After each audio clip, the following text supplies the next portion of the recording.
De son passé d'engagé dans l'armée française pour libérer notre pays, Paul n'en parlait jamais. À la mort de Paul Pignolet de Fresnes-Rivière en 1986, sa petite fille la plus proche, Sarah, a voulu découvrir le passé de cette grand-mère discrète. Le point de départ, un insigne, la croix de guerre. J'ai su par la suite qu'elle en parlait avec ses sœurs d'armes. Mais elle n'en a jamais parlé, en tout cas à ses petits-enfants, c'est sûr. À moi non plus, alors qu'on était très proches, et peut-être un petit peu à ses enfants, mais de manière extrêmement discrète.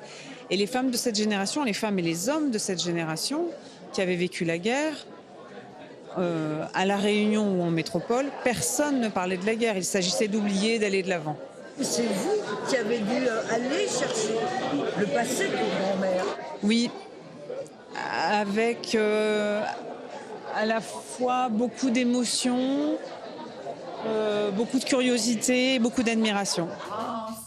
Avec un passé glorieux, Paul ne semblait vouloir qu'une chose, choyer les siens, et elle soignait son apparence en toutes circonstances. Ce que je me rappelle d'elle, c'était toujours bien habillée, les ongles toujours faits, longs, c'est ça.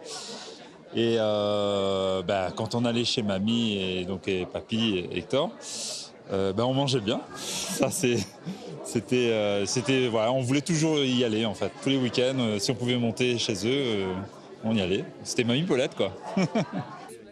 Alors aujourd'hui, que peut-on espérer pour les jeunes étudiants du lycée de Trois-Bassins, désormais lycée Paul Pignolet de Fresnes-Rivière? Paul Pignolet de Fresnes, pour les combats, elle est sortie brigadière, elle a eu la croix de guerre. Quel merveilleux parcours!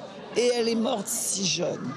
Nous lui rendons hommage comme nous allons rendre hommage aux 51 autres réunionnaises qui se sont battues pour quelque chose qui est précieux, la liberté.